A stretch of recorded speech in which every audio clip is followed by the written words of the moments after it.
Bien, mes chers collègues, bonsoir. Bonsoir à toutes et à tous. Je suis très heureux de vous retrouver pour ce conseil municipal qui comptera 14 points à l'ordre du jour.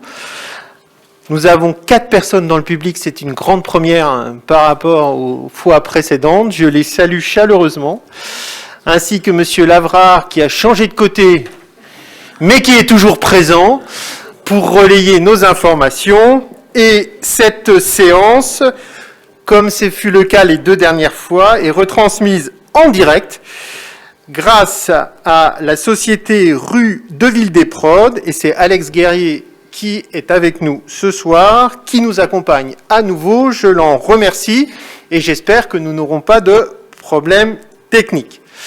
Comme j'en ai pris l'habitude, je vais égrener ce qui s'est passé dans notre commune. Merci, Monsieur Koenig, de m'interrompre. Je ferai l'appel après avoir égrené, comme ça ira.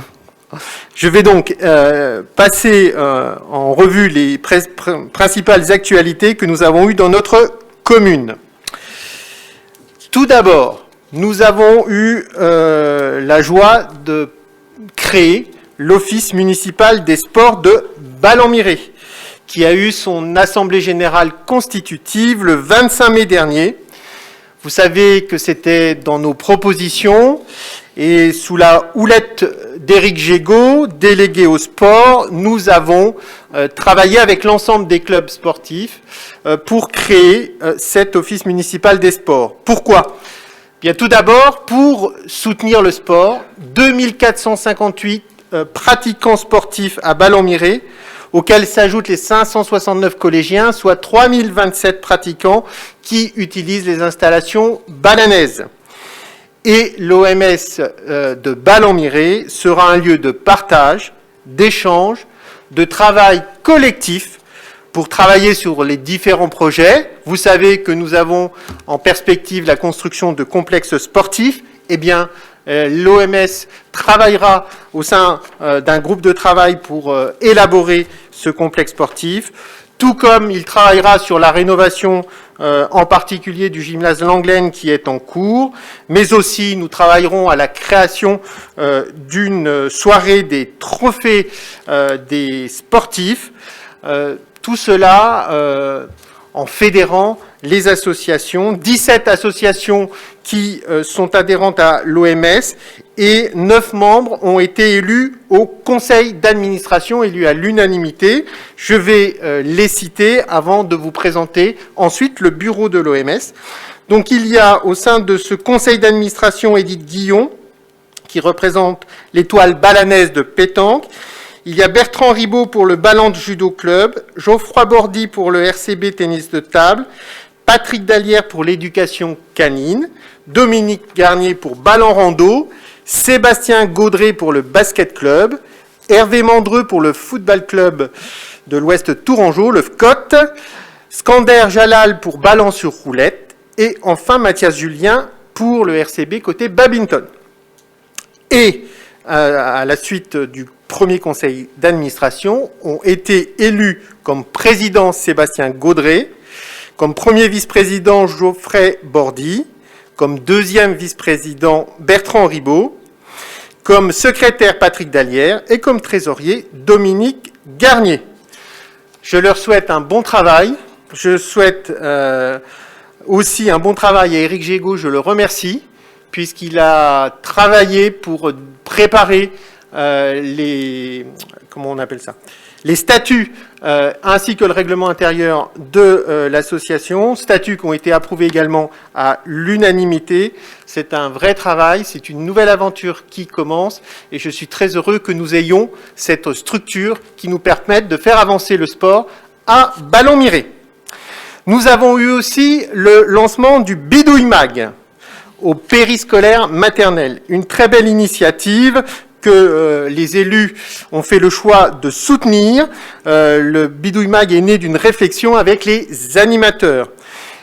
En effet, on avait eu la création d'une page Facebook pendant la pandémie. Les parents qui ne peuvent plus rentrer dans le périscolaire demandaient de savoir ce qui s'y passe. C'est tout à fait légitime.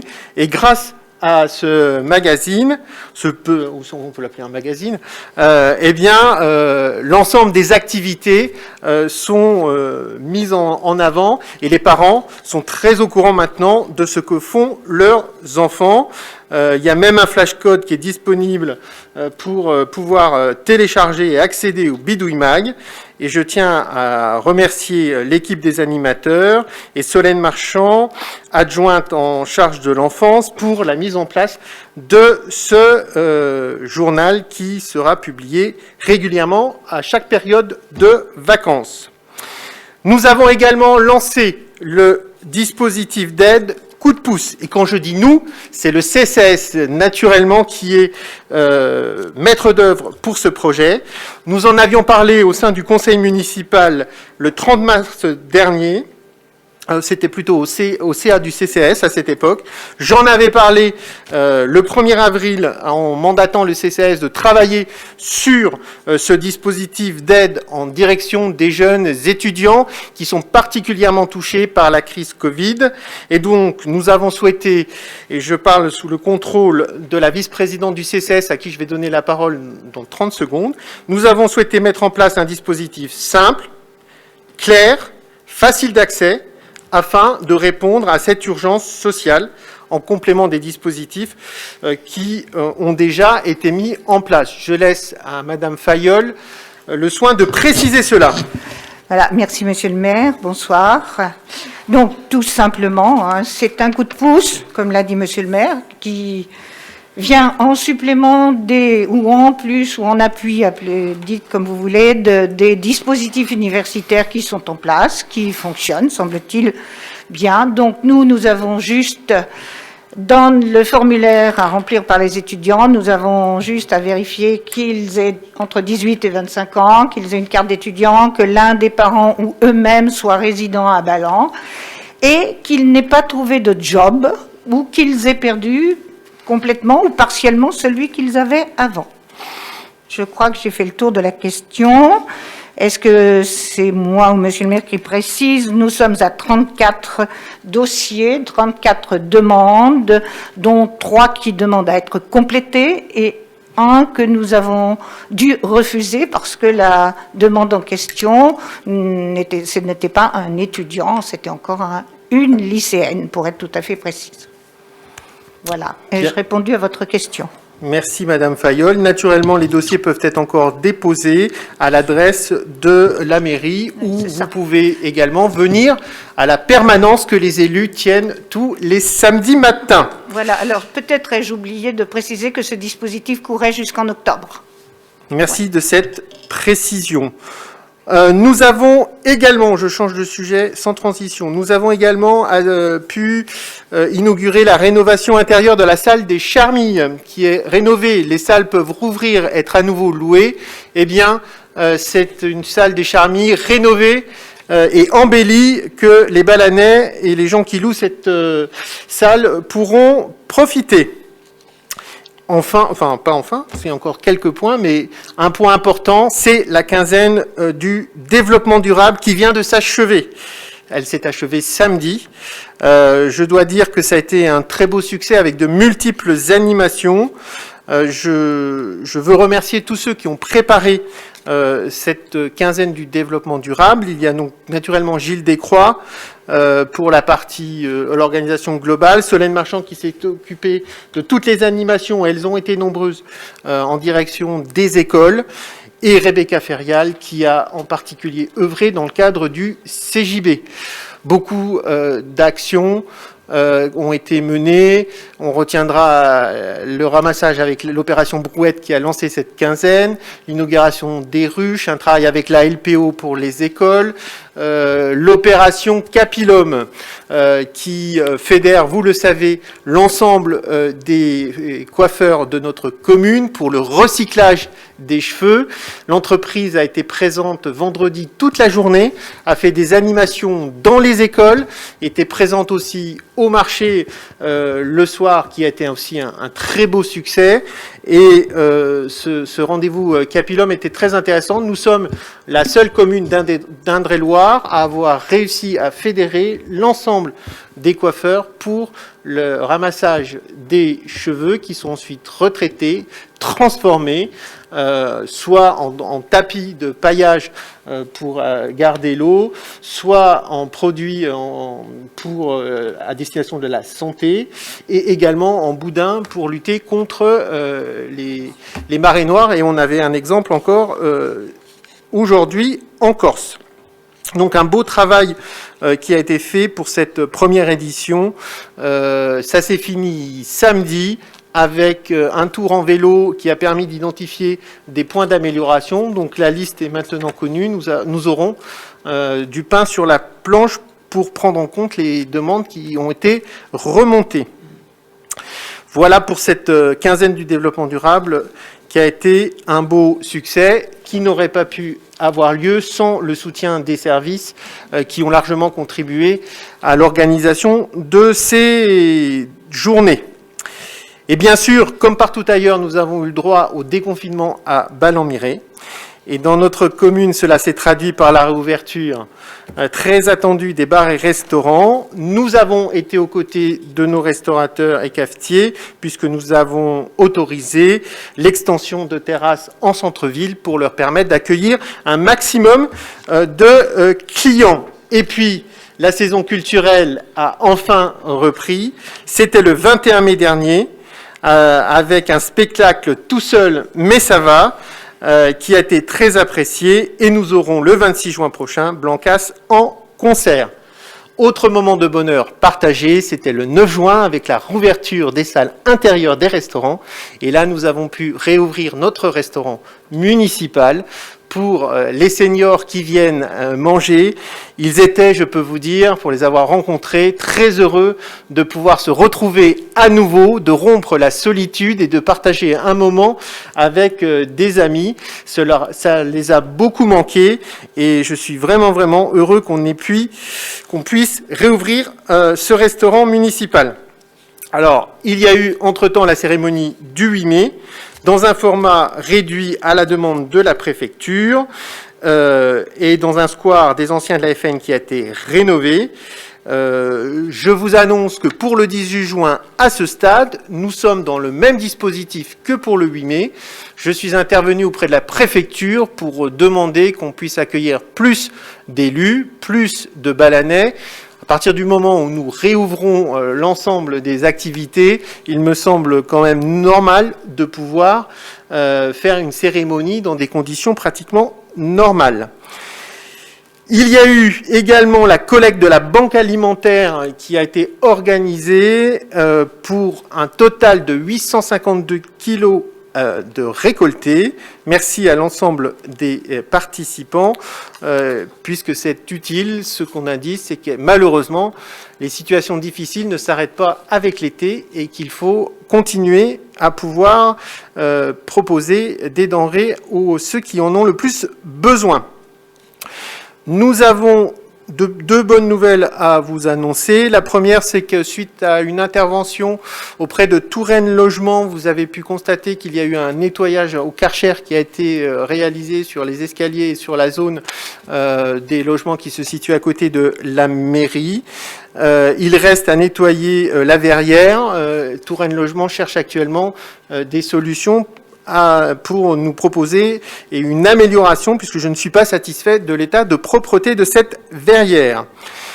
Une autre bonne nouvelle, nous avons appris, pas plus tard qu'aujourd'hui, une notification de subvention pour les VPI. VPI, donc les classes numériques. Je vous rappelle que nous avons budgété 35 000 € cette année pour 7 classes, pour l'équipement de 7 classes, en prévision de 7 autres classes l'année prochaine pour finir l'équipement. Nous avions eu un débat à l'époque, Madame Novak était assez sceptique. Et bien voilà, nous avons réussi, dans le cadre du plan de relance, à pouvoir avoir une subvention de 26 000 € sur les 2 exercices, ce qui portera à 37% le financement par subvention. Et je remercie Solène Marchand qui a fait cette demande de subvention. Enfin, avant de passer à l'appel, cher Didier Koenig, je voulais, pour terminer ces propos introductifs, vous faire une annonce. J'ai en effet demandé aux services et à la préfecture de mettre en place un conseil local de sécurité et de prévention de la délinquance. Comme vous le savez, ce conseil n'est pas obligatoire pour les villes de moins de 10 000 habitants. Mais je pense utile et nécessaire de mettre tous les acteurs qui travaillent pour la sécurité autour de la table, que ce soit le pouvoir judiciaire ou le pouvoir de gendarmerie, mais aussi les acteurs sociaux. Nous devons travailler dans ce domaine afin de garantir la meilleure qualité de vie et la sérénité à nos concitoyens. Patrick Goujon en sera naturellement le référent, je serai le président, et nous lancerons ça dès que nous aurons préparé la délibération. La préfecture a été informée et donc nous allons pouvoir constituer ce conseil local de sécurité. J'ajoute que naturellement le centre social sera également un acteur de ce conseil local, puisque c'est tous ensemble que nous devons prendre à bras le corps les sujets de sécurité.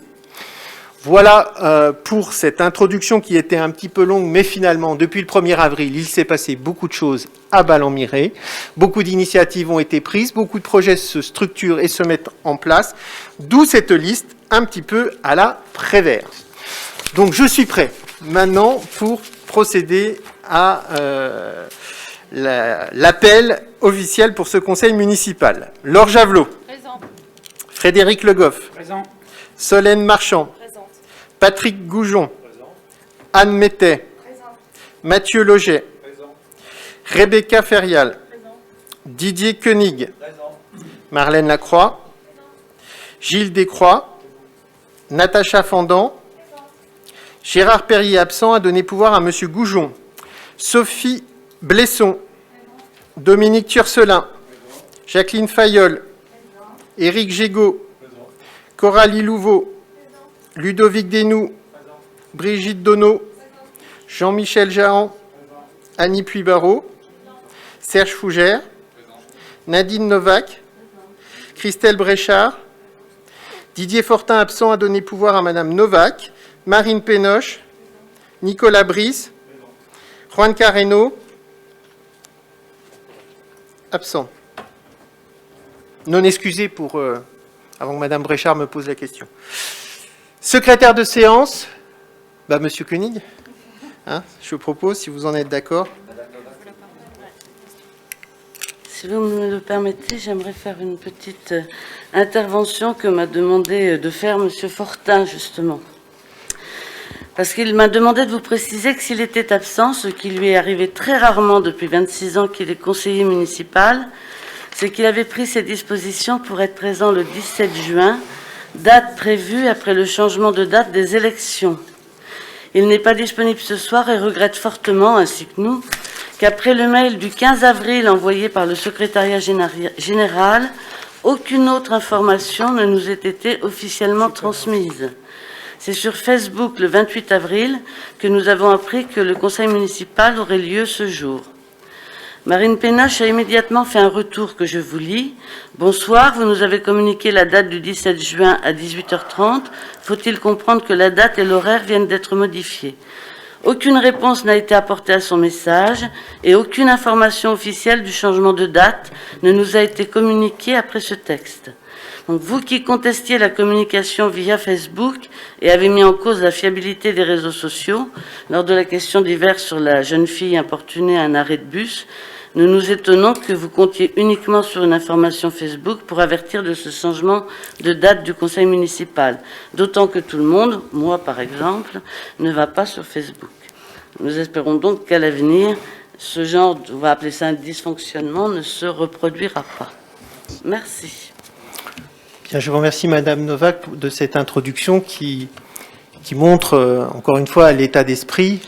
Je pense qu'il ne faut pas chercher de sujet politique là où il y a eu une erreur administrative. Nous avons été contraints de changer plusieurs fois la date parce que les dates d'élection ont été changées. parce que il y avait une date de conseil métropolitain qui a été changée également. Donc on a fait au mieux. Les services ont omis de vous tenir informés. Ils s'en excusent si vous attendez ça.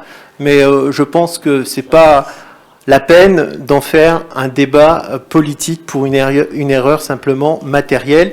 Je vois bien de toute façon que vous avez pu vous organiser largement.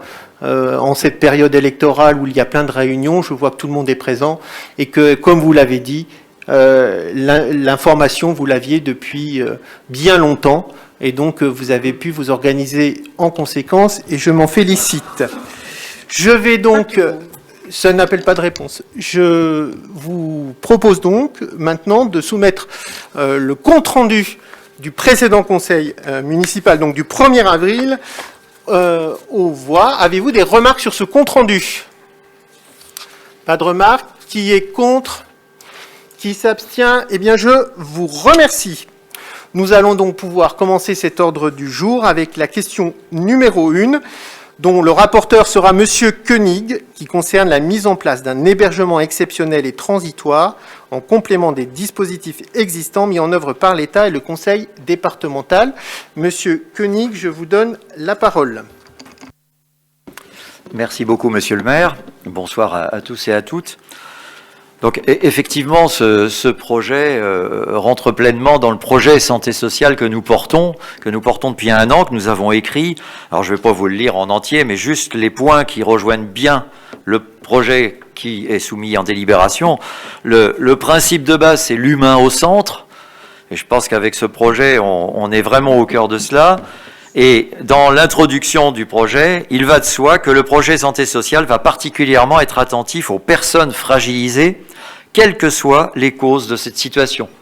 Il va de soi que la délibération de ce soir est un élément parmi tout un dispositif que notamment le CCAS met en œuvre dans cet esprit-là. Et le premier support de l'action des élus, et je crois que c'est important de le redire et ça va s'éclairer à travers la délibération, le premier support de l'action sociale des élus, c'est vraiment le CCAS.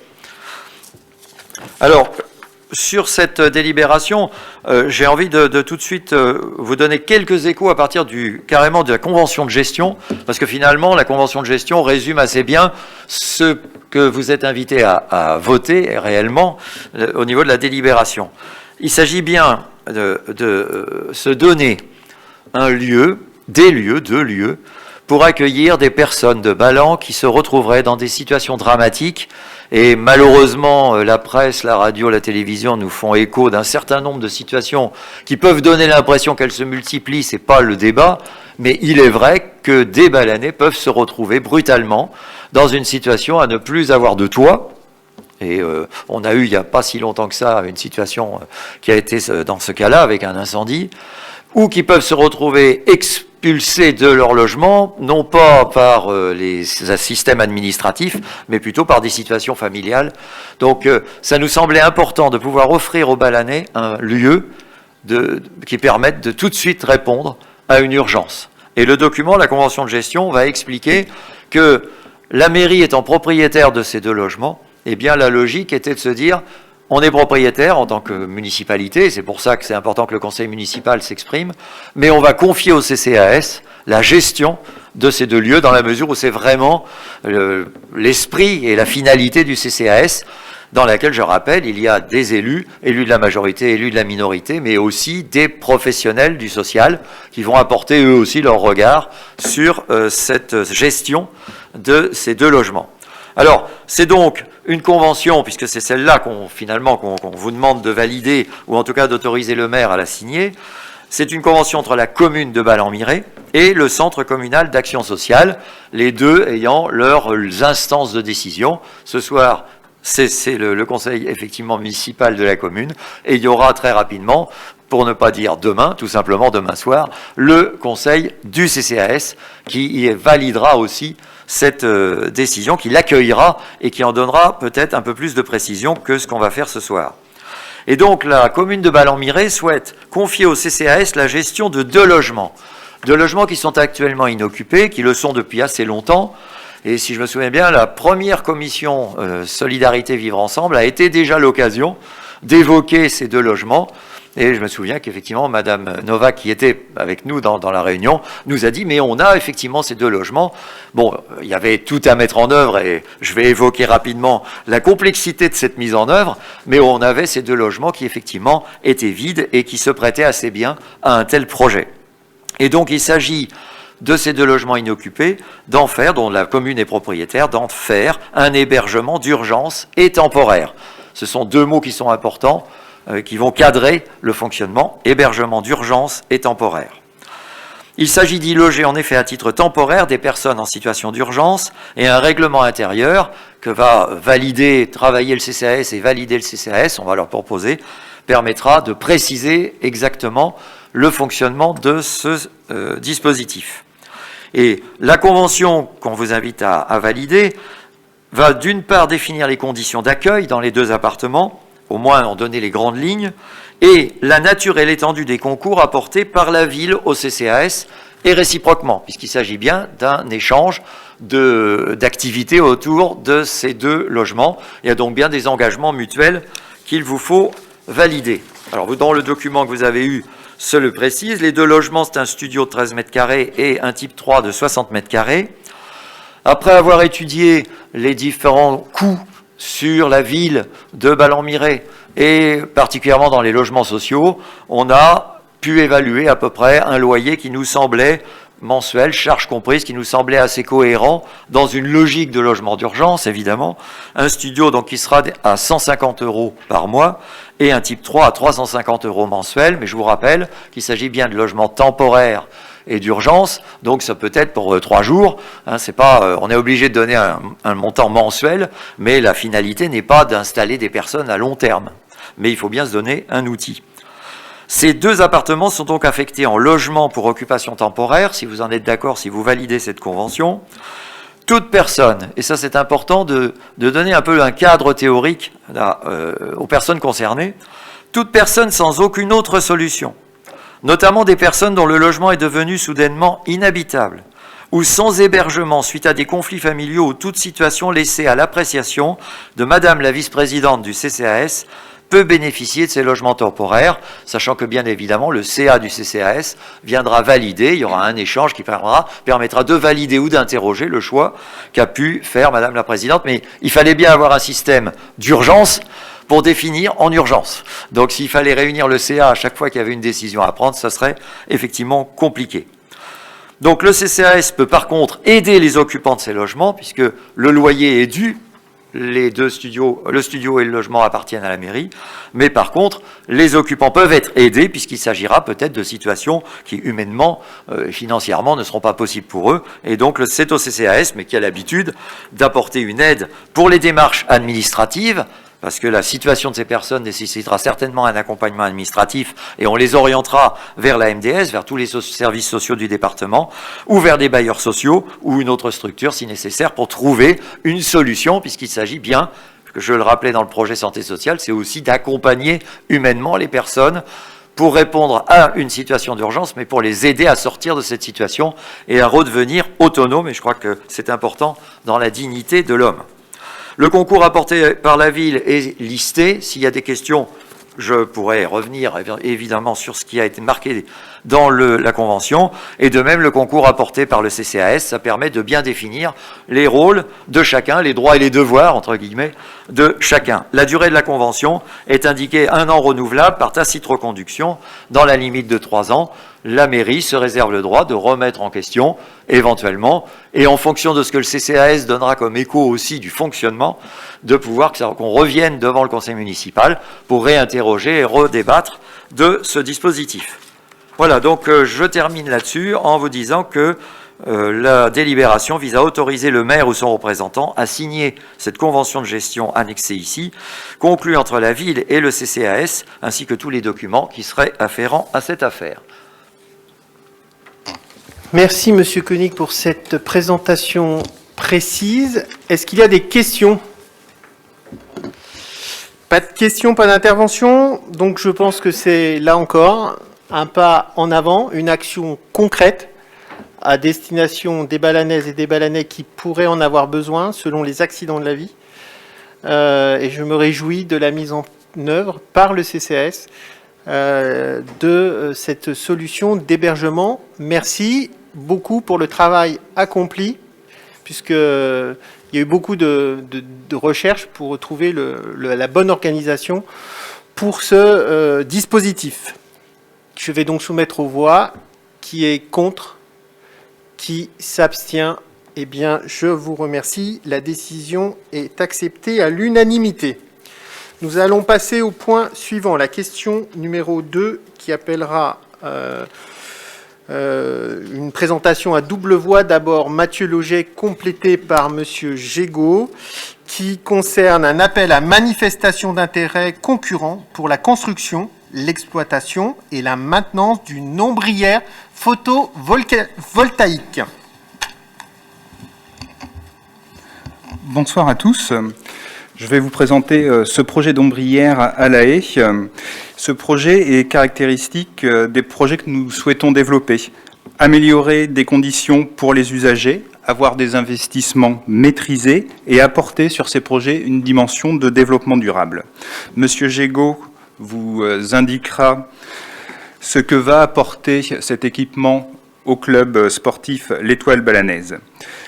Alors ce projet, dans son montage, il repose sur une mise à disposition de foncier par une convention d'occupation pour la construction d'une ombrière au-dessus du terrain de pétanque, donc ombrière équipée de panneaux solaires. La production électrique serait équivalente à la consommation d'une cinquantaine de foyers et ça représenterait chaque année l'équivalent de 225 tonnes de CO2 non rejetées dans l'atmosphère. En toute transparence, ce projet fait suite à une manifestation d'intérêt spontané d'une filiale du Crédit Agricole sur un projet d'une ampleur beaucoup plus modeste. Et puis, on a recherché les terrains, regardé les opportunités pour apporter justement ces 3 dimensions à ce projet. Afin d'obtenir des conditions les plus favorables, nous souhaitons avoir un appel à manifestation d'intérêt concurrentiel pour obtenir ainsi des équipements de meilleure qualité, des coûts résiduels sur les raccordements VRD optimisés. Nous pourrons jouer sur la durée de l'occupation du terrain qui sera dans cette convention, puisque c'est une convention qui sera entre 20 et 30 ans. Je vais laisser M. Gégaud vous présenter tout l'intérêt pour l'Étoile Balanaise de ce projet. Merci Monsieur Lauget. Monsieur le maire, mesdames et messieurs les conseillers municipaux, chers Balanais, bonsoir.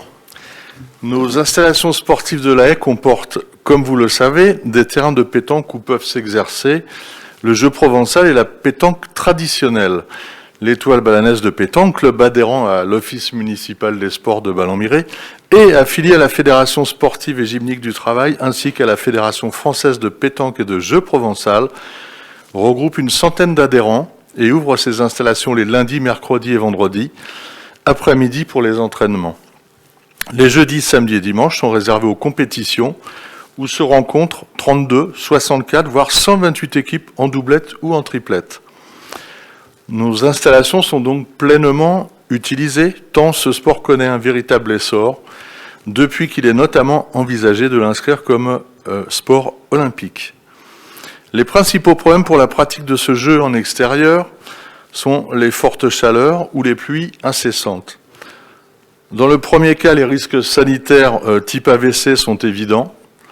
Dans le deuxième cas, c'est l'inconfort qui est manifeste. Afin de pallier ces désagréments, la plantation d'arbres était envisagée mais ne réglait pas le problème des fortes pluies. Nous avons donc saisi l'opportunité de l'installation d'une ombrière et proposé celle-ci à l'Étoile Balanaise de pétanque qui a accueilli cette proposition avec grande satisfaction. Cette ombrière devrait couvrir 1296 mètres carrés, soit un terrain de 36 mètres par 36 mètres, et permettra d'installer 18 terrains de 15 mètres par 4 mètres avec allée de circulation. Sur une hauteur de 7 mètres au point bas et de 7 mètres 45 au point haut, cette installation répondra aux exigences de la Fédération française de pétanque et de jeu provençal et permettra ainsi l'organisation de manifestations d'ampleur nationale comme le championnat de France. Un éclairage installé sous plafond permettra de pratiquer par temps sombre et de nuit. Ainsi, tout comme Tours bénéficie de son boulodrome couvert, Ballon-Miret se dotera d'un équipement qui fera briller un peu plus encore ce sport un temps oublié. Cette évolution vient un peu plus confirmer le label commune sportive décerné à notre ville par le comité régional olympique.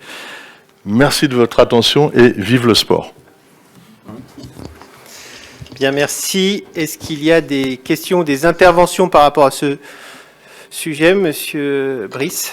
Alors nous, on attend de voir un petit peu les coûts qui vont être imputés au niveau de la mairie, notamment les frais d'installation et le frais de fonctionnement. Donc pour ces raisons-là, on va s'abstenir. Très bien. Moi, ma vision, c'est que c'est un projet gagnant, gagnant, gagnant. Gagnant pour notre contribution à produire de l'énergie propre, verte. Gagnant pour répondre à des besoins exprimés par un club, et vous savez, notre volonté de répondre aux besoins des clubs et des Balanais plus largement. Donc on a beaucoup discuté, exploré des pistes, et cette piste-là nous paraît être la plus pertinente. Et gagnant enfin, vous le verrez, parce que budgétairement, pour un tel investissement, donc on verra le résultat de l'analyse concurrentielle, mais au mieux ça ne coûtera pas énormément à la commune.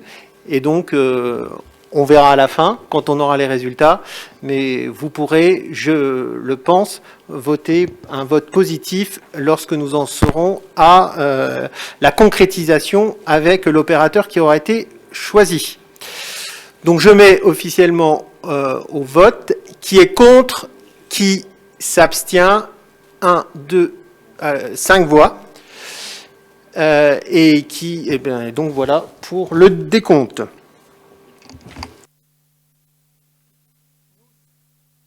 Nous allons passer maintenant à la question numéro 3, présentée par Monsieur Descroix, qui va nous annoncer et nous faire voter sur la création d'un comité consultatif développement durable.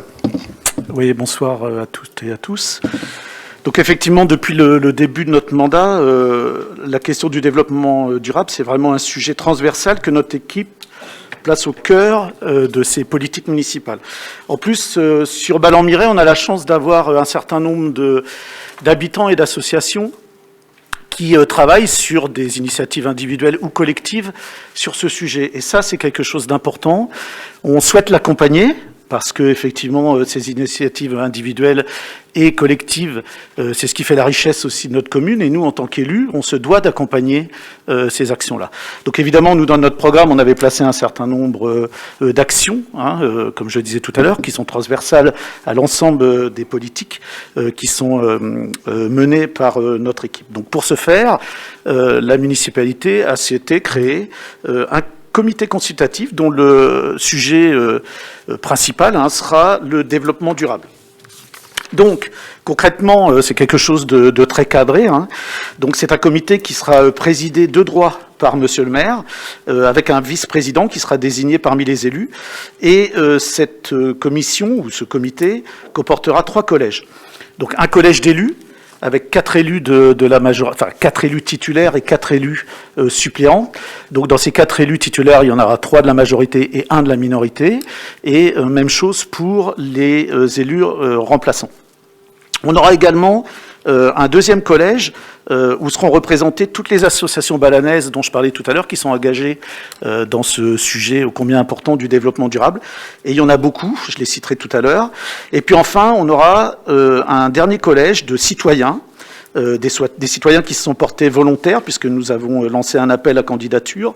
Et donc, on a un certain nombre de personnes que je vais citer tout à l'heure qui ont été retenues pour faire partie de ce collège. Alors, tout à l'heure, Rebecca, Madame Ferial, parlera de cet enjeu aussi de démocratie participative à travers ce comité, un enjeu fort qui est aussi qui fait partie de l'ADN de notre équipe.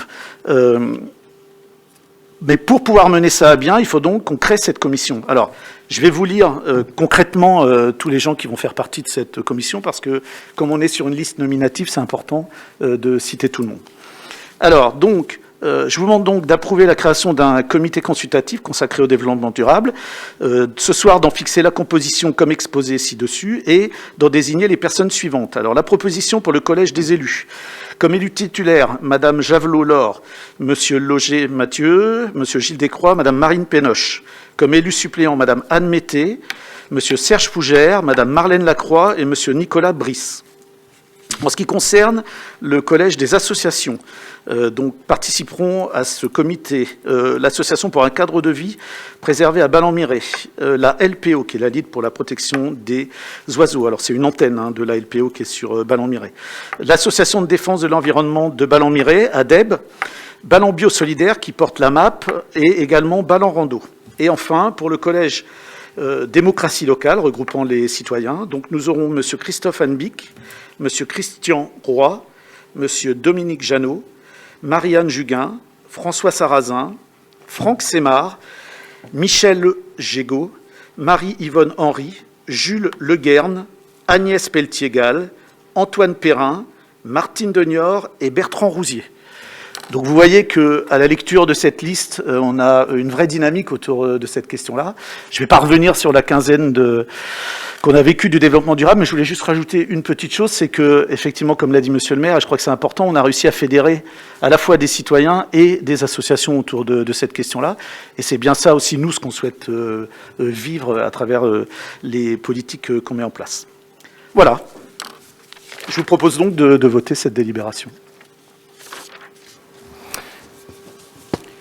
Merci, Monsieur Descroix. Je vais laisser Madame Ferial compléter avant de passer au vote par rapport à la démarche, on va dire, démocratie participative. Oui, bonsoir, mesdames et messieurs. Donc, juste quelques mots.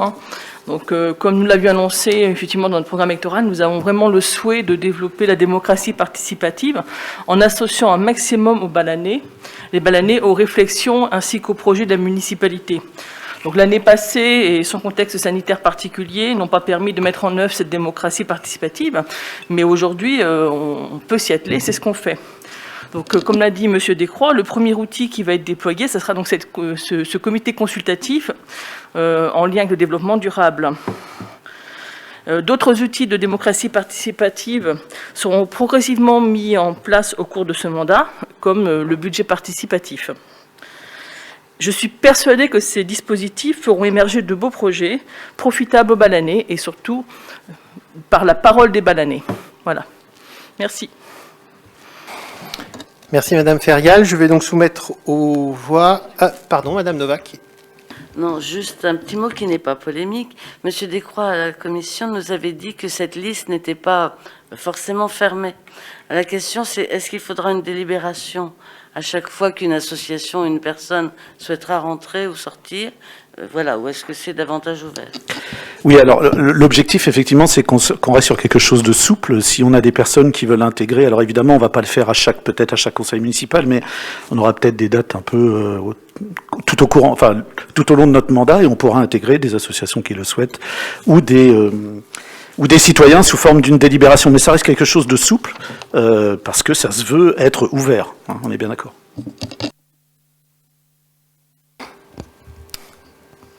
Donc, qui est contre? Qui s'abstient? Eh bien, je vous remercie. La délibération est adoptée à l'unanimité. Nous en arrivons à la question numéro 4, que je vais rapidement vous présenter, qui concerne la modification du règlement intérieur du conseil municipal. Dans ce règlement intérieur que nous avons voté, nous indiquions que les séances auront généralement lieu le jeudi soir à 19h, salle du conseil municipal de l'hôtel de ville. À l'usage et en fonction des calendriers qui nous sont imposés, nous souhaitons avoir un petit peu plus de souplesse et pouvoir organiser les séances également le lundi soir, comme c'est le cas aujourd'hui. Il nous a semblé donc nécessaire de faire évoluer en ce sens notre règlement intérieur afin de rester en conformité avec celui-ci. Et je vous propose donc d'écrire que les séances auront généralement lieu le lundi soir ou le jeudi soir à 19h, salle du conseil municipal. Et en fonction de cela, il y a des articles qui sont modifiés, en particulier par rapport aux questions orales, puisque maintenant, le nouveau texte dit que les questions sont adressées au maire le lundi avant 16h pour une séance le jeudi soir, et le jeudi avant 16h pour une séance de conseil le lundi soir. C'est la même chose pour les amendements, et la même chose également pour les vœux. Donc je vous demande d'approuver cette modification technique du règlement intérieur. Est-ce qu'il y a des questions, prises de parole? J'en profite, je vais mettre aux voix. Qui est contre? Qui s'abstient? Je vous remercie, adopté à l'unanimité. Maintenant que nous avons voté, je peux vous annoncer le calendrier prévisionnel, et j'insiste sur ce point, des réunions. Lundi 20 septembre, jeudi 14 octobre et lundi 6 décembre à 19h.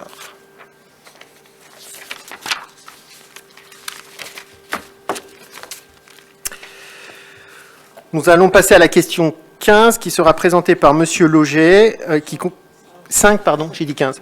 5. Merci, Monsieur Goujon, de suivre, c'est bien. Dossier numéro 5, présenté par Mathieu Lauget, qui concerne le GR3 et une convention d'autorisation de passage, d'aménagement, d'entretien et de balisage. Je lui laisse la parole. Merci, Monsieur le maire. Nous avons été contactés par le comité départemental de randonnée pédestre d'Indre-et-Loire pour une modification du GR3, la Loire sauvage à pied. Cette modification concerne les passages en commun avec la Loire à vélo notamment.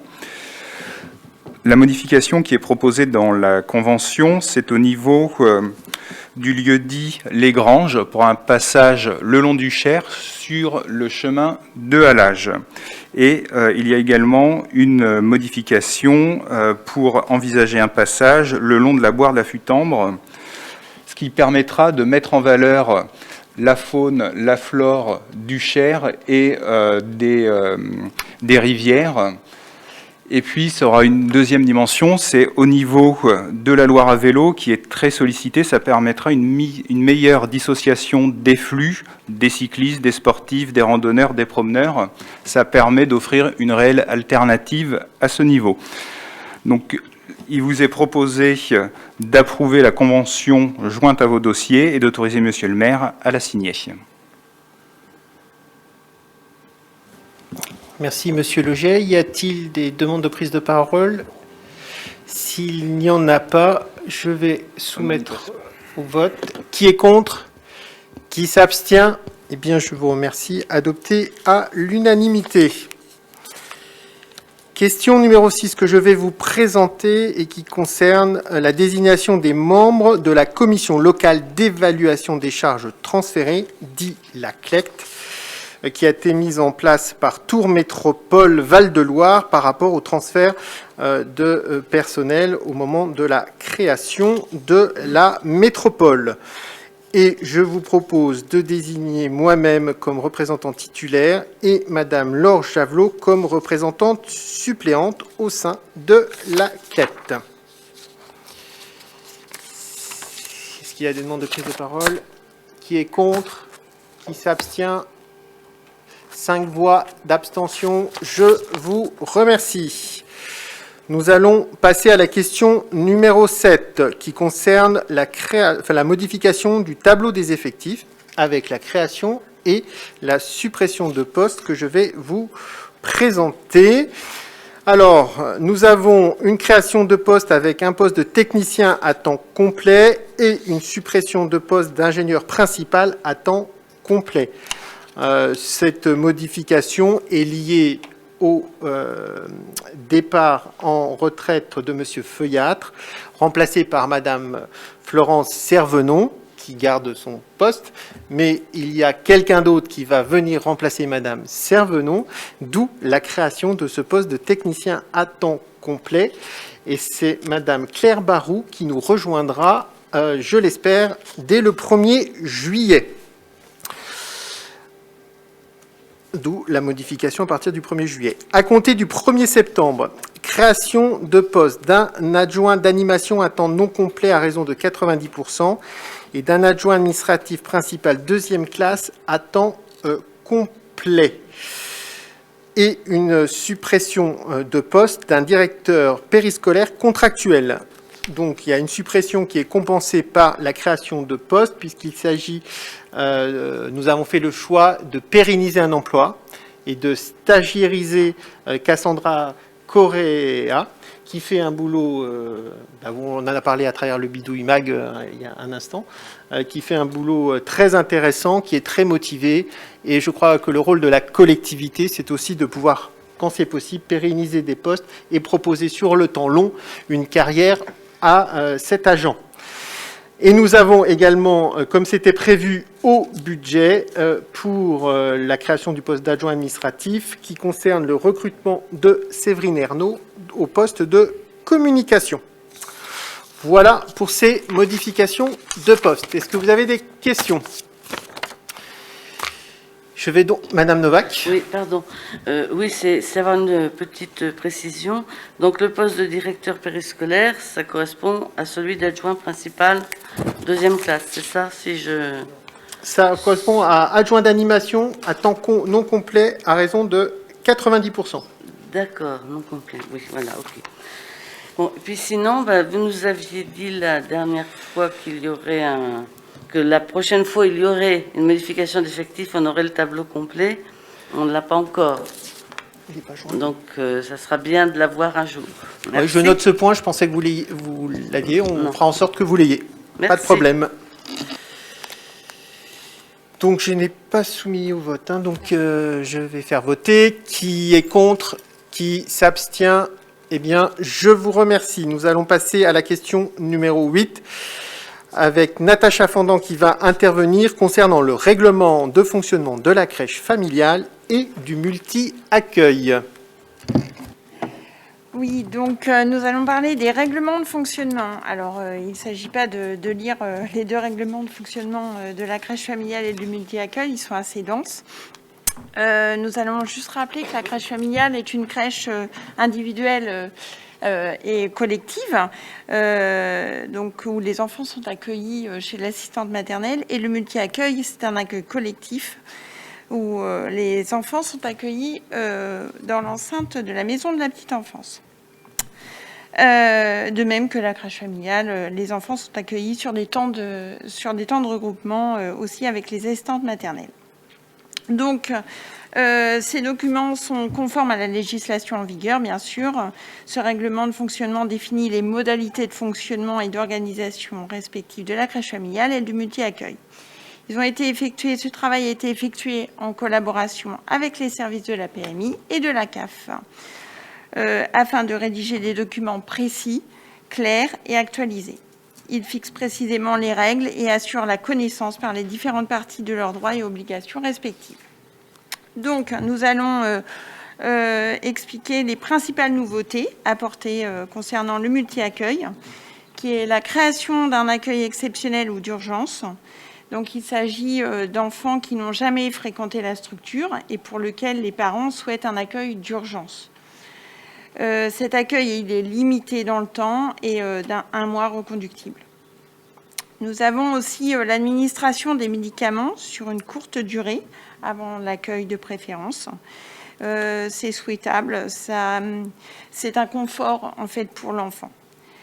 Le passage de 7 à 8 semaines de congé pour les parents, dont 2 semaines de congé libre. L'organisation trimestrielle des commissions d'admission qui se dérouleront en janvier, en avril, en juin et en septembre. La mise en place effective d'un conseil des parents, donc c'est une instance consultative qui va permettre de rendre des avis sur le fonctionnement et sur l'organisation de la crèche. Voilà, il permet de renforcer aussi le dialogue avec les familles, les professionnels et l'enfant. Pour la crèche familiale, nous allons avoir des thèmes similaires, comme la création d'un accueil exceptionnel ou d'urgence, comme le multi-accueil. L'administration des médicaments seront le même. La possibilité d'accueillir un maximum de 4 enfants au lieu de 3 auparavant, oui, ça dépend de l'agrément de l'assistante maternelle. Et l'obligation de signaler les absences prévisibles au plus tard 1 mois à l'avance afin de dégager des places pour les accueils relais. L'organisation trimestrielle des commissions d'admission sont les mêmes qu'au multi-accueil et la mise en place d'un conseil de parents. Voilà. Merci beaucoup, Madame Fendant. Madame Novak? Oui.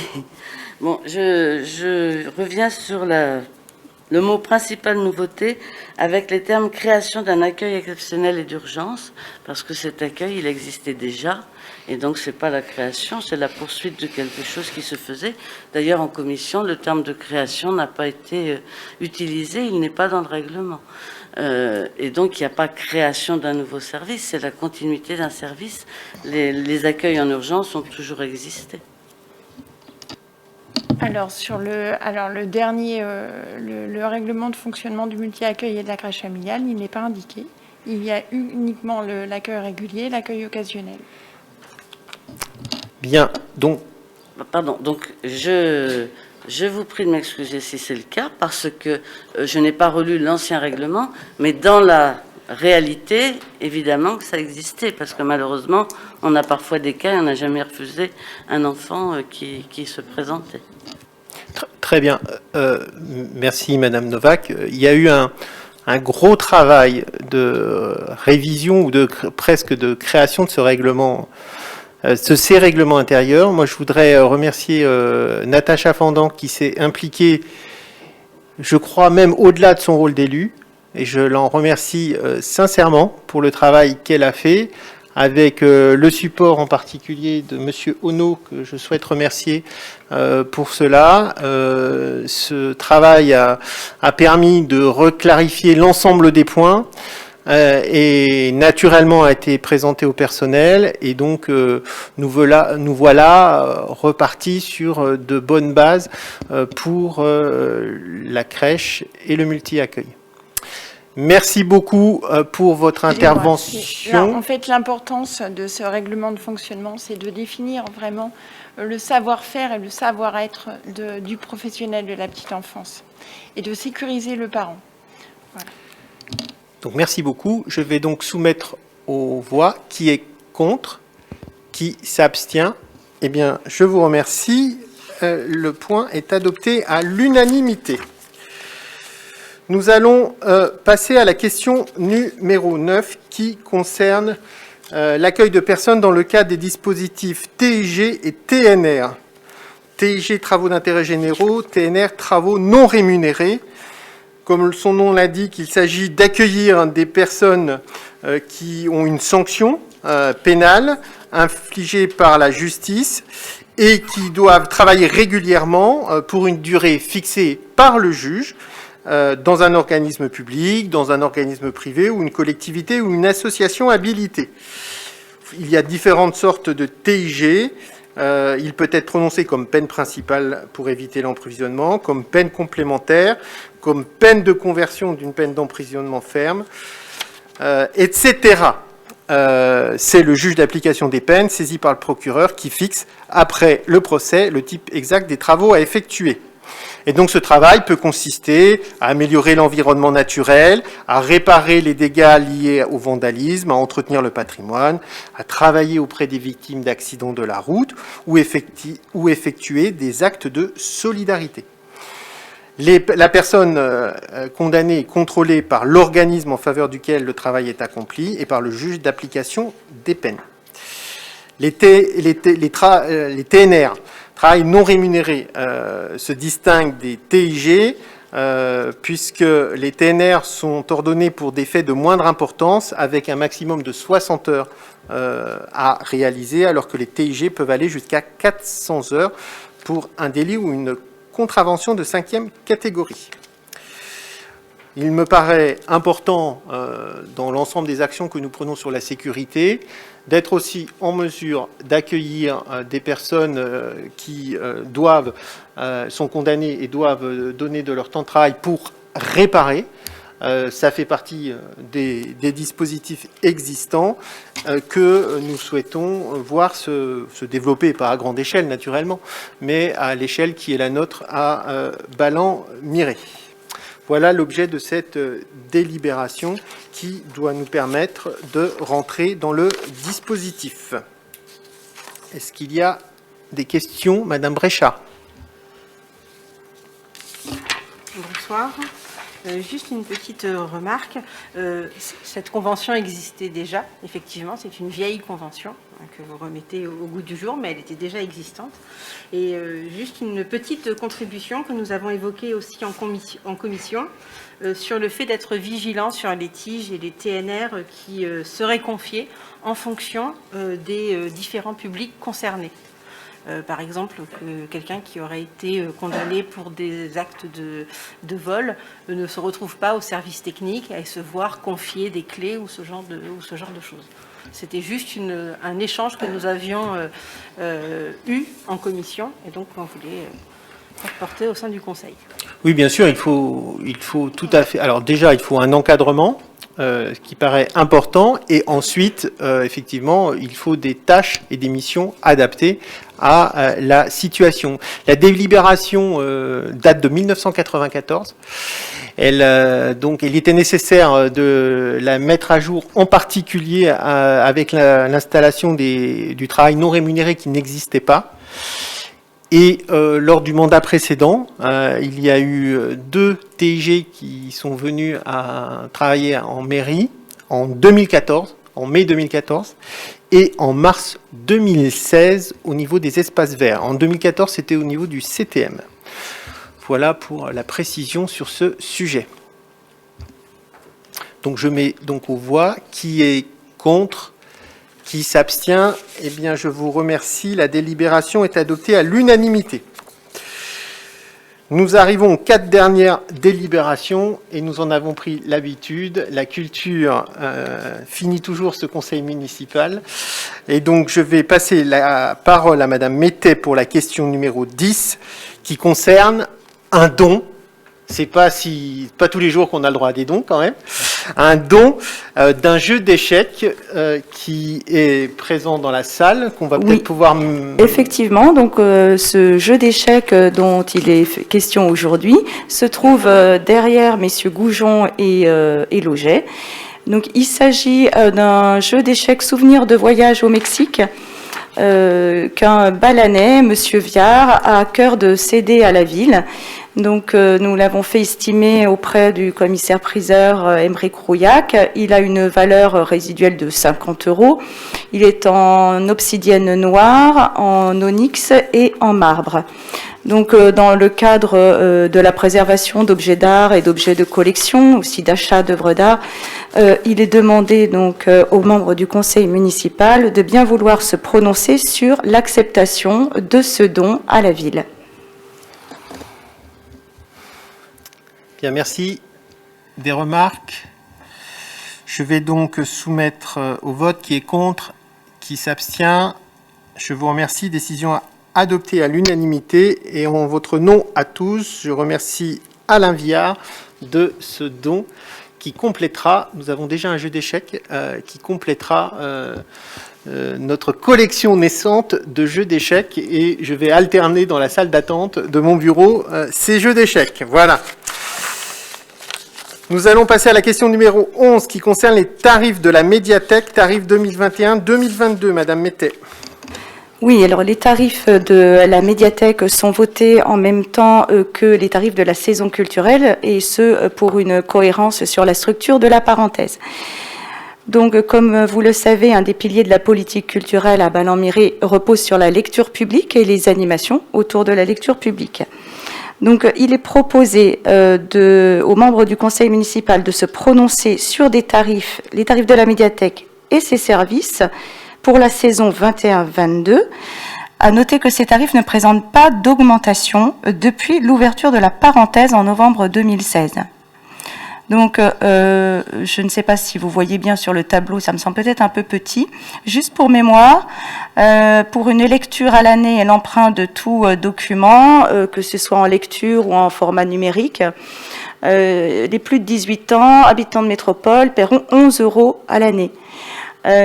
Pour les moins de 14 ans, c'est gratuit pour les habitants de la métropole. Et de 14 à 18 ans, on a un tarif extrêmement raisonnable de 6 €. Voilà pour les tarifs qui n'auront pas changé. Deux nouveautés cependant.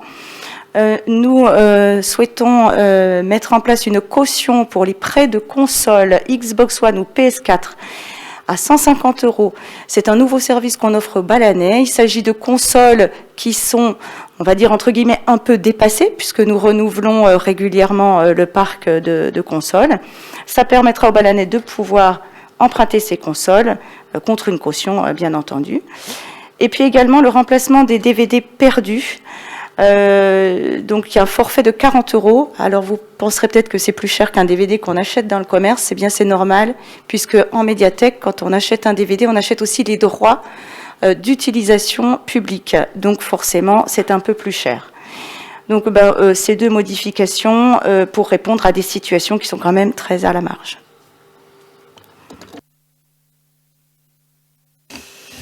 Bien, merci. Est-ce qu'il y a des remarques ? Pas de remarques, je soumets donc au vote. Qui est contre ? Qui s'abstient ? Je vous remercie. Adopté à l'unanimité. Madame Mettet va pouvoir passer à la question numéro 12 sur la saison culturelle et les tarifs 2021-2022. Alors, la saison culturelle 2021-2022 donc se déroule majoritairement dans l'équipement La Parenthèse. Alors, comme l'an passé, c'est une saison qui se veut pluridisciplinaire et pour tous les publics, et toujours avec la volonté de favoriser l'accès à la culture pour tous. Donc, à noter que notre saison culturelle est soutenue par la région Centre via la convention Pacte. Dans un contexte Covid-19, avec une partie des spectacles de la saison passée qui a été reportée sur la saison à venir, nous vous proposons de laisser les tarifs d'entrée à l'identique que à la rentrée de l'an passé. Deux nouveautés cependant. L'accès aux tarifications réduites. Un forfait famille est proposé, 2 adultes et 2 enfants, qui permettra donc aux 4 personnes de bénéficier du tarif réduit 1. Au lieu auparavant d'avoir donc 2 tarifs pleins et 2 tarifs réduits. Donc ça nous semble important de pouvoir favoriser l'accès au spectacle pour une famille. Donc avec une famille assez large, 2 adultes, 2 enfants. À noter également le passeport culturel étudiant. Il s'agit d'un dispositif proposé par l'université et qui permet un accès au tarif réduit pour tous les détenteurs. Pour ces tarifications, ça s'applique aux tarifs 2 à 6, donc, que vous pouvez voir sur la grille. Enfin, on propose une amélioration de la lisibilité de certains intitulés pour les tarifs réduits, en particulier pour les mineurs et étudiants apprenants, ce qui nous permet d'inclure les apprentis, puisque ce n'était pas le cas auparavant. Ils n'étaient pas dans le dispositif tarif réduit étudiant. Et nous précisons aussi la liste exhaustive des bénéficiaires de minima sociaux. Voilà, je pense avoir fait le tour. Donc, il vous est demandé de vous prononcer sur cette grille de tarifs. Merci à Madame Mettet. Vous notez l'effort que nous faisons en direction des familles à travers cette modification tarifaire. Qui est contre ? Qui s'abstient? Eh bien, c'est adopté à l'unanimité. Nous passons à la question numéro 13. Toujours des tarifs, mais cette fois-ci de la buvette de La Parenthèse 2021-2022. Oui. Alors, dans la continuité, puisque après un spectacle, il est parfois bien agréable de se rafraîchir avec une buvette. Donc, nous vous proposons de vous prononcer sur les tarifs des boissons que nous proposons à la buvette, cette petite buvette. Donc, comme l'an passé, on vous propose de garder les mêmes tarifs puisqu'il a très peu fonctionné l'année dernière. Hein. Donc, il y a des jus de pommes, du soda, du vin plat, du vin pétillant ouvert. À noter aussi la caution pour le verre réutilisable. Verres réutilisables dont la commune s'est dotée tout récemment et qui ont été utilisés par le CJB et lors de la quinzaine du développement durable. Donc nous vous demandons de vous prononcer sur ces tarifs. Merci. Qui est contre? Qui s'abstient? Eh bien, je vous remercie. Adopté à l'unanimité. Question numéro 14, qui concerne le renouvellement de l'adhésion au portail de ressources numériques Nomade pour la médiathèque et la parenthèse. Alors, une petite précision. Le portail Nomade émane du conseil départemental par le biais de la direction déléguée du livre et de la lecture publique. C'est un portail numérique qui a pour vocation de permettre à tous les inscrits des bibliothèques publiques d'Indre-et-Loire de bénéficier d'un ensemble de ressources en ligne. Alors, il y a des films, des livres, des méthodes de langue, de l'auto-formation. Il y a aussi un espace pour les enfants. Donc, ces ressources sont accessibles à distance, sans distinction d'âge et de catégorie. C'est un partenariat qui a été contracté en mars 2015. Donc, il s'agit ici d'une reconduction qui représente un coût annuel pour la collectivité de 13 centimes par habitant. Elle était de 11 centimes par habitant il y a 3 ans pour mémoire. Donc, c'est une convention qui est établie pour une durée d'1 an, renouvelable par tacite reconduction 2 fois.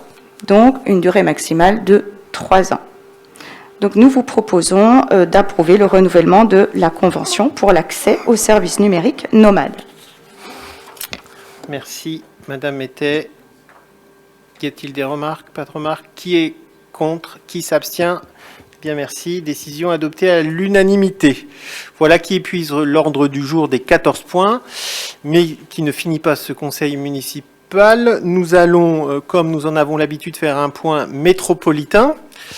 Je vous avais indiqué lors du dernier conseil qu'on ferait une présentation. Alors, je vous rassure tout de suite, vu la chaleur dans la salle, une présentation succincte du budget qui a été voté au niveau de la métropole. Donc, je trouve que c'est intéressant toujours d'avoir en tête les grandes masses. Vous savez qu'on a un budget ville qui est à 18,5 millions d'euros, tout compris.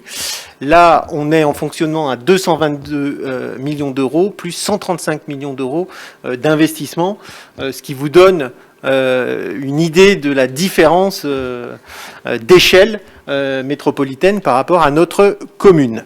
Donc, je vais commencer par le budget de fonctionnement, dont les recettes se concentrent à 214 millions d'euros.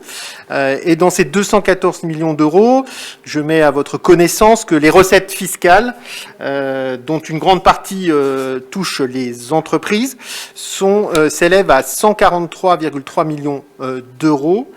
Et les dotations de 48 millions d'euros. Et dans les dotations, nous avons 36,5 millions d'euros de la dotation globale de fonctionnement, c'est-à-dire de l'État. À noter, puisque nous en avons parlé, qu'il y a une hausse des recettes qui sont dues à la mise à niveau du taux des ordures ménagères, la taxe sur les ordures ménagères, puisque ça rapportera 8 millions d'euros supplémentaires pour couvrir les dépenses supplémentaires liées à ce service et à l'évolution des taxes d'État. Nous en avons des produits et des services pour 19,8 millions d'euros. Et ça concerne en particulier le remboursement des frais de personnel au titre des mises à disposition dans les communes, les produits de gestion courante pour 3 millions d'euros, et enfin les autres produits pour 0,3 millions d'euros. Voilà pour la partie recettes réelles. Vous avez 8 millions d'euros de résultats reportés. Et côté dépenses, nous avons 194,6 millions d'euros de dépenses qui se répartissent de la façon suivante. 61 millions pour les charges dites à caractère général. Les charges de personnel représentent 66,1 millions d'euros. Et les reversements de fiscalité et de fonds de concours aux communes s'élèvent à 49,2 millions d'euros, dont 40 millions d'euros environ d'allocations compensatrices de la taxe professionnelle. Donc, en résumé, la métropole encaisse, mais reverse une partie aux communes. Il y a également les charges de gestion courante pour 15 millions d'euros. Alors, les charges de gestion courante, ça sert à financer une partie d'action économique pour 1,6 million d'euros. L'enseignement, 1,8 million d'euros, en particulier pour l'école d'art et de design. 3 millions d'euros pour le sport et pour le fonctionnement des piscines. La culture à 1,9 million pour le Centre dramatique national de Tours et le CCEOD. Et les charges financières s'élèvent à 2,2 millions d'euros, ce qui permet d'avoir un autofinancement de 27,7 millions d'euros. Voilà pour le budget de fonctionnement.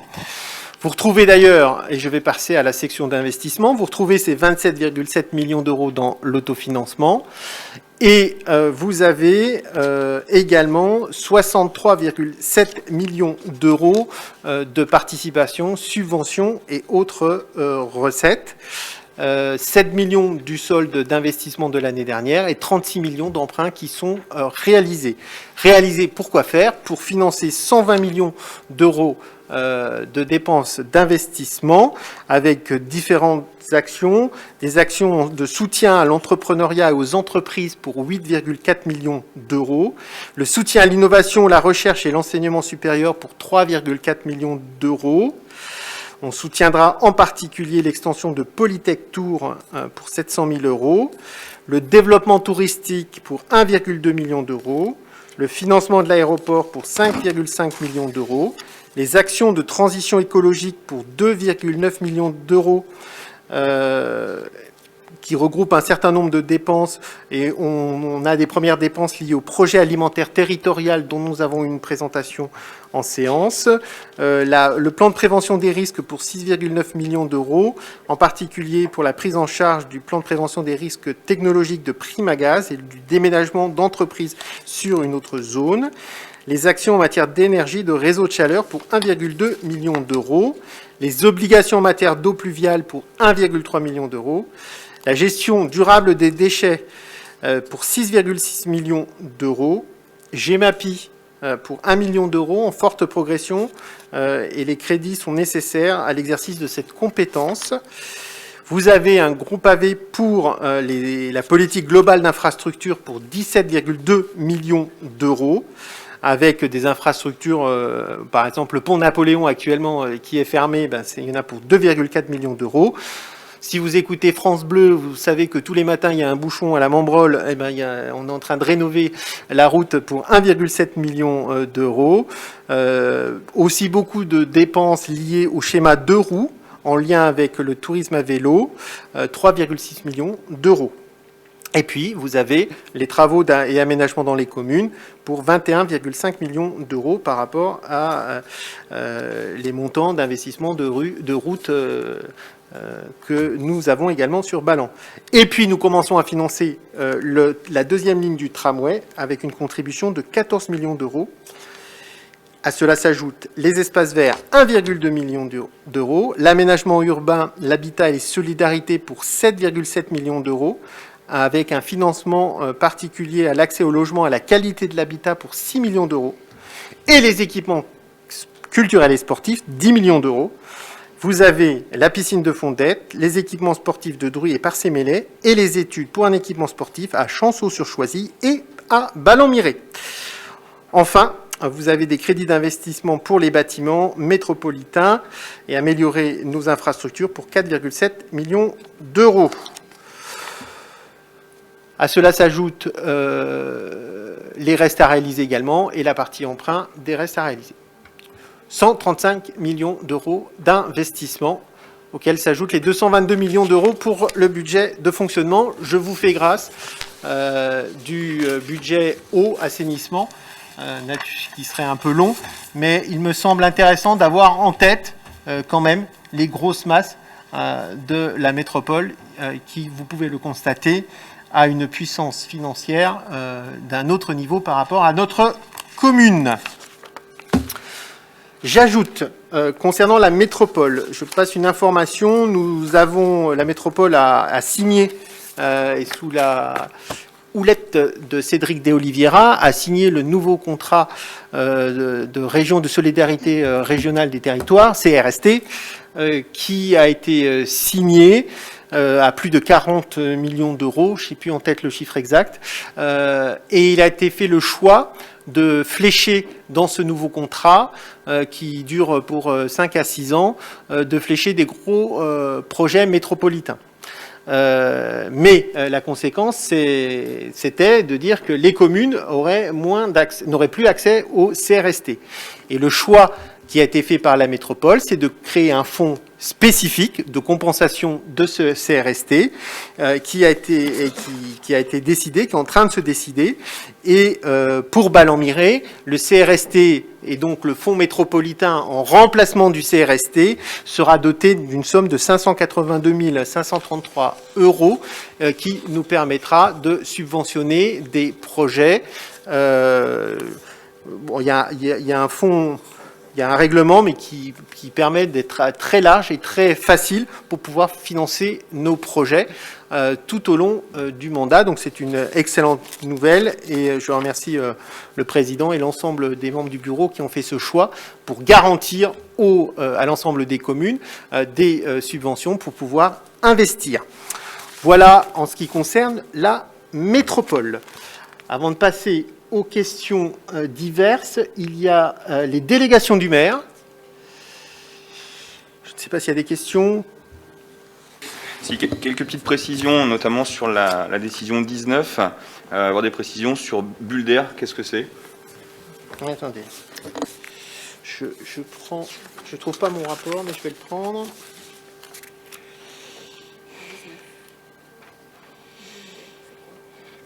C'est pour une plateforme de répit à destination des aidants familiaux. D'accord. Et deuxième question sur la décision 21. On s'étonne parce que lors des commissions sport et travaux, il n'a pas été évoqué la construction ou l'évolution d'un terrain de basket. Donc on voulait avoir un peu plus de précision sur cet élément-là. Comment ça, Monsieur Gégaud? Il n'a pas été évoqué. Alors, je vais donner la parole à Monsieur Gégaud qui va pouvoir compléter. Bon, c'est une petite somme, hein, vous avez vu, 3 000 €. Il va vous expliquer l'histoire. Alors, l'idée première, c'était dans cette période Covid notamment, de se dire que puisqu'on ne pouvait plus faire jouer nos sportifs dans des équipements clos, on essaie de leur trouver des installations à l'extérieur. Donc, il y a une installation existante sur le parc Beauverger. Et dans le même temps, on a eu l'opportunité avec l'infra basketball de pouvoir prétendre installer un panier 3x3, c'est du basket américain. Et on avait la place à Beauverger. Donc on a constitué un dossier. Mais ce qui m'étonne, Monsieur Brice, c'est que vous disiez que vous n'en aviez pas eu information, parce qu'il me semble que ces travaux étaient apparus sur le budget. Voilà. Il me semble que c'est budgété et financé pratiquement à 100% par l'infra basketball. Mais autant pour moi, si je ne vous l'ai pas présenté en commission sport, je dois dire que c'est un oubli de ma part. Voilà. Et j'en suis désolé. Non, effectivement, sur le budget, il n'y a pas de souci, c'est juste la précision de l'endroit où ça allait être fait. Voilà, donc le dossier est en cours. Forcément, on nous demande toujours des pièces justificatives, des tracés, etc. Mais bon, voilà, c'est un dossier sérieux. Le club de basket de Ballon-Miré a montré aussi un réel désir de pouvoir s'entraîner sur du 3x3. C'est une discipline plutôt sympathique. Et je vous répète que dans le cadre de la Covid, c'était une opportunité de sport à l'extérieur. Voilà.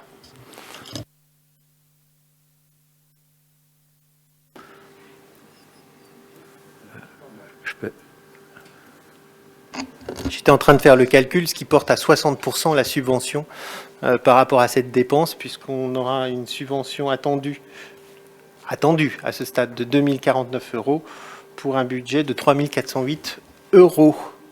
Monsieur Koenig ? Oui, avec la chaleur, le temps que je réagisse, parce qu'on a parlé de bulle d'air et je trouve que c'est intéressant quand même d'évoquer que effectivement la commission SVE a accueilli la responsable de bulle d'air. Et la question des aidants familiaux nous préoccupe, et je pense qu'on est tous préoccupés parce qu'il y en a effectivement un certain nombre sur Ballon et des situations qui deviennent de plus en plus lourdes. Et Madame Fayolle pourrait aussi dire quelques mots du projet que nous avons d'accueillir effectivement le rassemblement départemental des aidants familiaux sur la commune de Ballon-Miré.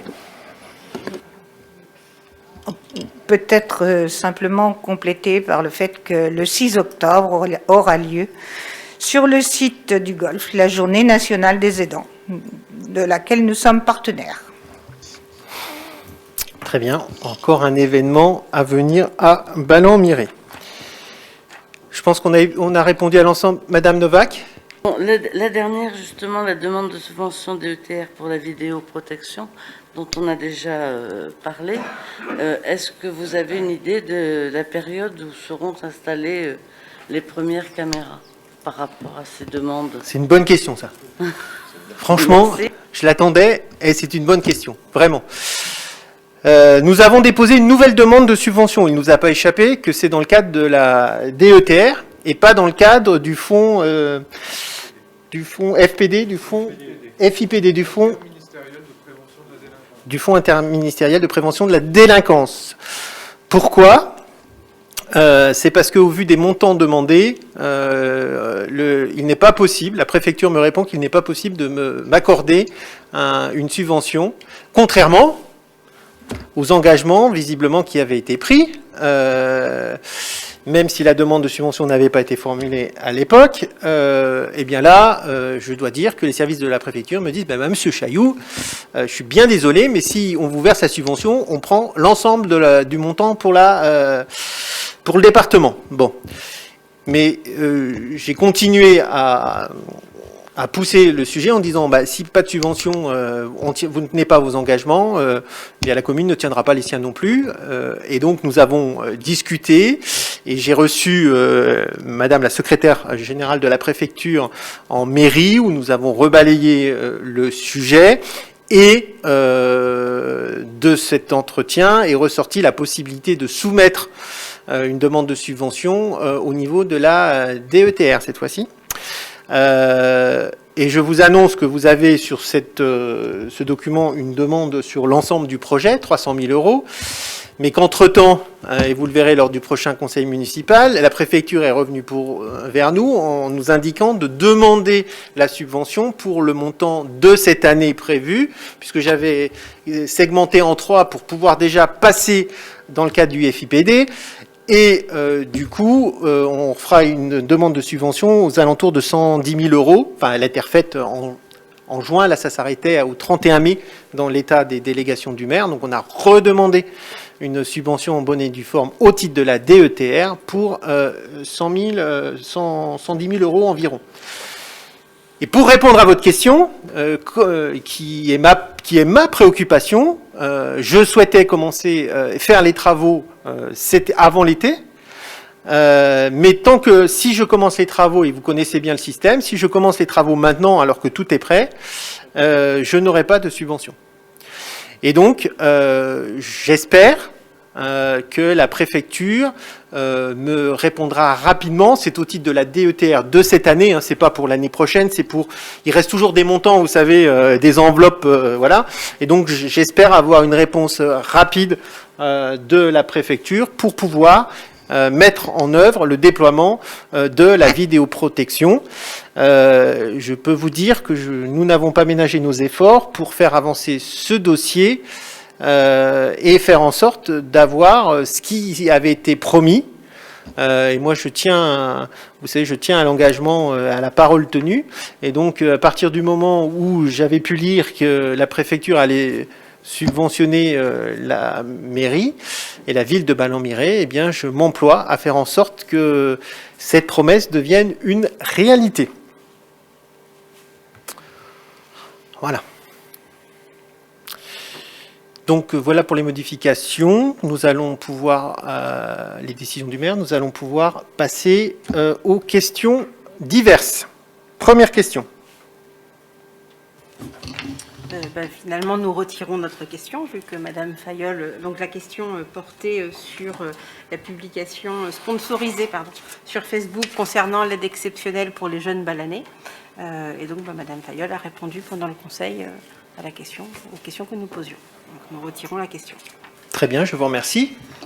Deuxième question.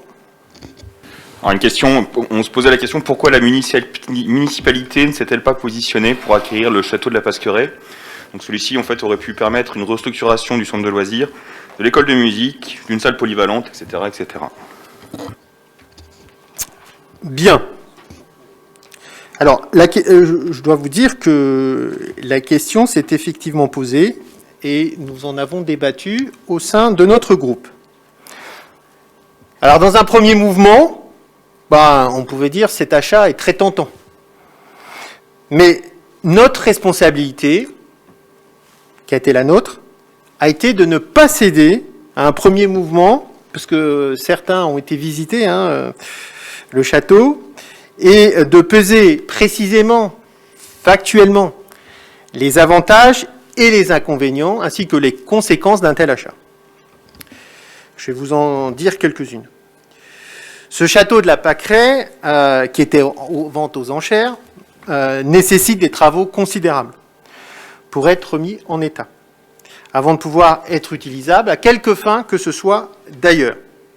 Ajoutés au prix d'achat, ces travaux auraient rendu l'acquisition par la commune extrêmement onéreuse et, au vu de notre budget, irresponsable financièrement. En outre, sa transformation, comme vous le suggérez, en salle polyvalence, en lieu d'accueil de centre de loisirs, en école de musique, pose la question du coût, mais de la pertinence des travaux. En effet, ce type d'équipement que l'on envisage au cours du mandat, je pense à la MJC en particulier, doit être fonctionnel afin de s'adapter aux besoins des usagers. Et si on prend l'école de musique, vous imaginez une salle de réception, de répétition, une salle de répétition avec des enjeux acoustiques importants dans un château. Ce n'est pas les besoins d'une école de musique aujourd'hui, et on le voit bien d'ailleurs dans les actuels locaux vieillissants du parc Beauverger. Donc, il nous apparaissait hasardeux d'installer des équipements de ce type dans des bâtiments anciens. Nous préférons, pour notre part, opter pour des nouveaux bâtiments et des bâtiments à énergie positive dont l'objectif est de réduire les coûts de fonctionnement. Vous savez que nos marges de manœuvre pour les coûts de fonctionnement se restreignent d'année en année. Chaque euro investi, alors pas chaque euro, mais quand on investit, il faut penser aux coûts de fonctionnement et penser à l'optimisation de ces coûts de fonctionnement dans de l'ancien. Malgré tous les travaux onéreux qui auraient été réalisés, il n'aurait été pas possible d'avoir un bâtiment à énergie positive. Ensuite, ce lieu, qui est très intéressant, est en zone naturelle, N et NH au PLU. Et vous savez que sa destination est soumise à de fortes contraintes de préservation qui excluent tout risque de bouleversement dans cette zone, quel que soit l'acheteur. Autrement dit, l'acheteur n'a pas le droit de construire sur le terrain, n'a pas le droit d'agrandir, n'a même pas le droit de faire une piscine, ni de démolir. Tout doit rester en l'état. Et on aurait pu avoir une volonté d'avoir un geste défensif pour préserver le bâtiment et l'environnement, mais n'ayant pas ces craintes par rapport à notre PLU qui nous protège pour ce cas-là, il n'était pas nécessaire d'avoir une action défensive. Et donc, pour faire le choix, pour faire le bilan, on n'a pas fait le choix d'acquérir ce château. C'est un choix de responsabilité, et je dois dire que quand je vous écoute, et je vous écoute attentivement, j'entends l'achat du Grand Moulin, et j'ai vu l'achat de la Maison Rose, maintenant l'achat du château de la Pâqueraie. Bon, je pense que le rôle d'une municipalité, c'est pas de se transformer en châtelain, c'est pas non plus d'avoir la folie des grandeurs. Moi, je suis à la tête d'une collectivité avec mon équipe qui doit gérer un budget de façon sérieuse. J'aimerais pouvoir plus investir, j'aimerais pouvoir plus dépenser, mais la responsabilité qui est la nôtre, c'est d'être vigilant sur nos dépenses et de financer ce qui est finançable en allant chercher des subventions. Nous vous l'avons montré encore ce soir, nous vous le montrerons encore lors des prochains conseils municipaux. Bon, on peut avoir le regret d'avoir vendu l'ancienne bibliothèque, c'est fait, moi je n'y reviens pas, mais ça sert à rien de vouloir se racheter à tout prix en achetant tout ce qui est à vendre sur notre commune. Là, je répète, la vocation d'une commune, c'est de pouvoir fournir à ses habitants des équipements adaptés aux besoins et des besoins et des bâtiments de qualité. Voilà pour cette réponse. Pas de remarques? Eh bien, je vous remercie. Il me reste à vous donner quelques rendez-vous. 19 juin au parc Beauverger à partir de 16h pour la fête de la musique. Nous allons organiser une fête de la musique dans des conditions strictes que nous impose la préfecture, mais nous allons organiser une fête de la musique. C'est une excellente nouvelle. Un certain nombre de groupes vont se succéder jusqu'au couvre-feu et nous allons pouvoir profiter d'être ensemble comme ce fut le cas vendredi. Il y aura naturellement le 14 juillet qui va être organisé. Nous travaillons, et Rebecca Ferial travaille activement sur l'organisation de cette journée. Et puis, sera lancé très prochainement, là je fais du teasing, je ne vous en dirai pas plus, une activité, enfin une action qu'on appellera l'été de Beauverger, que nous devons à Sophie Blesson qui a monté cette opération pour permettre une animation au parc Beauverger tout au long de l'été, en plus des 3 soirées du samedi pour le cinéma qui étaient existantes. Nous avons ajouté 5 soirées, des soirées dites guinguettes. Le programme sera communiqué très prochainement. Des soirées guinguettes où nous pourrons nous retrouver en simplicité, dans la bonne humeur et faire en sorte que l'activité culturelle reparte très fortement à Ballon-Miré. C'est un gros travail de préparation, d'organisation pour faire venir les groupes, les animations. Et vous verrez, je pense que ça s'annonce très sympa. Et enfin, pour terminer, je vous annonce que pour le prochain conseil municipal, nous disposerons de tablettes numériques pour pouvoir consulter les documents en séance. Vous savez que nous sommes allés vers la dématérialisation et donc pour vous aider, mesdames et messieurs les conseillers municipaux, à bien suivre l'ensemble et éviter d'imprimer les documents, nous vous fournirons des tablettes pendant les séances du conseil municipal. Voilà, j'en ai fini. Un petit peu en avance, puisque nous aurons l'occasion de nous revoir pour, et je lance un appel d'ailleurs, y compris ceux qui nous regardent, pour venir voter les 20 et 27 juin prochains. Nous avons les bureaux qui sont organisés, l'ensemble des règles sanitaires sont mises en place pour pouvoir voter en toute sécurité. Et une fois que nous aurons passé ce mois de juin, il me restera un petit peu en avance à vous souhaiter de bonnes vacances, et puisqu'on se retrouvera maintenant en septembre. Merci à tous, bonne soirée et à très bientôt.